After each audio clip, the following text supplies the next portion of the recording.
what do you think is a good guideline for professionalism versus being more personal on Facebook? I'll take your question and answer it a different way. What do you think is a good guideline for professionalism versus being more personal when interacting with your clients or your audience in person, right? It's the same thing. You know best what that balance is, so it's no different than when you would interact with someone in person. And coming up with that content playbook, right? Doing the initial research into how you should be interacting with your audience, right?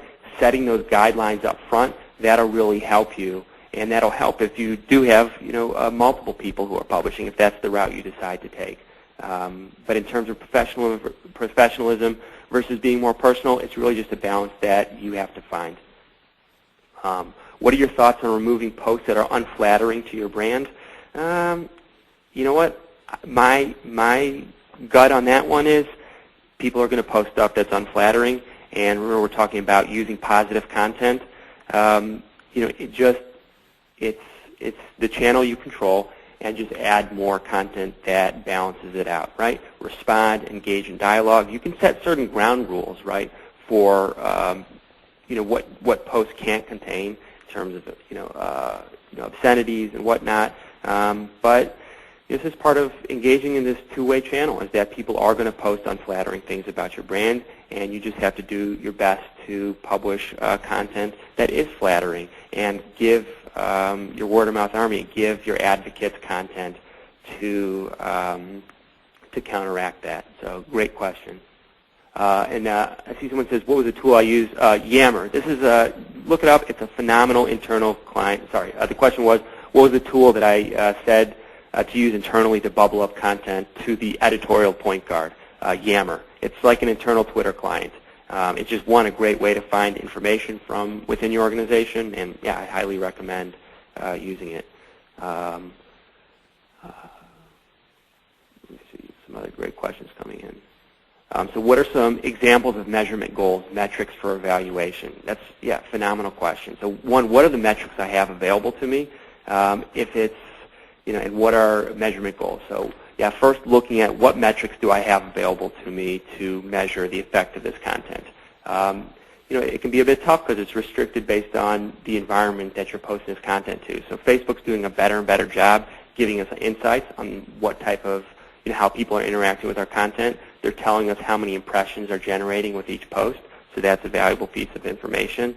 But yeah, so I get this question. I was like, because it comes down to, how do you justify investing resources into producing original content? And I'd say it really depends on what you're looking to accomplish. Content assists in a conversion process, but it's not necessarily a conversion mechanism in itself.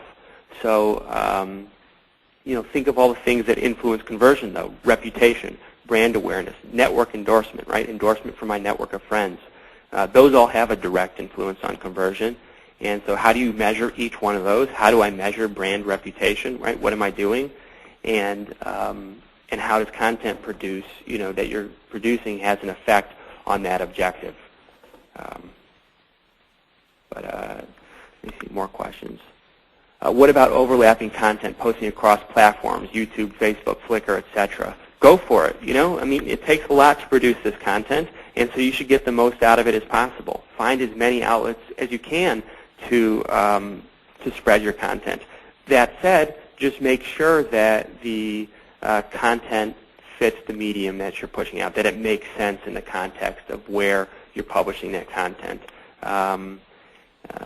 Yeah. On average, how often do you recommend tweeting, posting, and updating blogs so it maintains your audience interest and attention?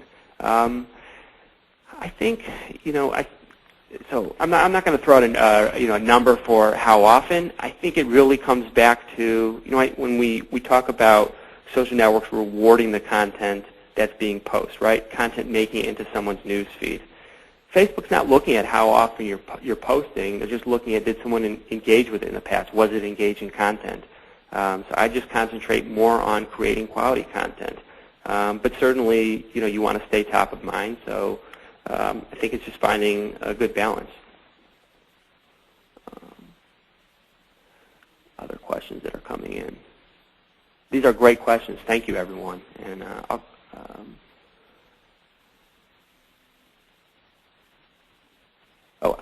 someone asked, how do you find these impressions on Facebook? It's actually, I think I will get back to this one. Jessica, thank you for this one. They're enabling it for some fan pages where you're actually able to see how many impressions each post is generating. Looking through this, a lot of people are asking for PDFs of the presentation. We'll absolutely be sending that out. You can get in touch with John. So a lot of people are asking, how can a brand's presence in the Facebook feed be monitored? You can just see how many people are. I guess it's a good measure is looking at what is the size of my audience and how many people, is that content being consumed? You can measure, if I post photos, how many people are engaging with it. So just, I would look at what is the size of my audience, what is the size of my fan base, and do the numbers I see in terms of how much of this content is being consumed match up to the size of the audience? Is the ratio going up or down over time? As a university, how do we get the community? Another great question from Jessica. So you already have a community. You probably already have, you already have people who went to your school. You have alumni. You have an audience. What is it that would make them gravitate towards the content you're publishing? It really comes down to, really understanding what their needs, what would entertain them. Use content as a way to attract and retain a community. Any guidance for the length of a single post? I'm assuming, Janet, you're talking about on Facebook. I typically like to see that I don't have to hit the more button. And if you do, if it's really long, maybe create a note or have a blog where you can link to from. Great questions. Thank you, everyone, for.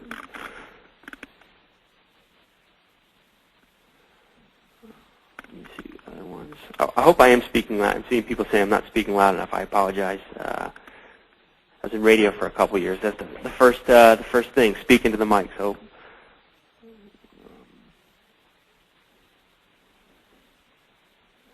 See, what was number one on the last 9 steps? So the number one thing I said when giving the approaches to content, number one is take audit, right? Do an audit first. What do I already have? Before I start creating new content, what do I already have within my organization? A content audit is essential. And I think that about covers it. One more. So you discussed Facebook and Twitter. Can this strategy work for LinkedIn as well? Absolutely. I think the content is just different. Content can be the questions you ask. On LinkedIn, content is the answers you provide. Right? When we talk about using content to boost your reputation, what I am creating, right? Whether it's responding to an answer on behalf of a brand, that's content. So you can absolutely use this strategy in a different environment like LinkedIn. So many, these are great.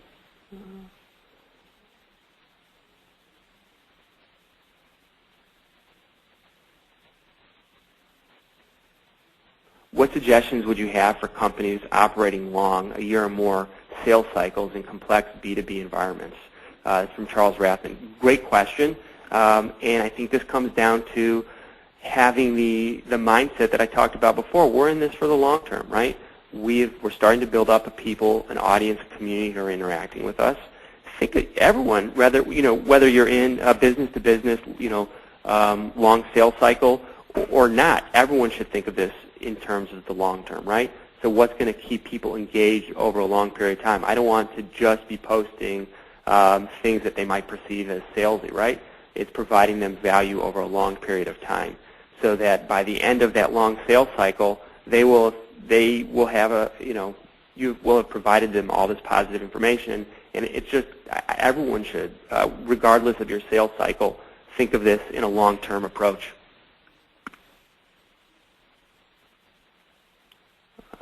Is there any truth to a rumor about Facebook starting to charge in the future, Sarah?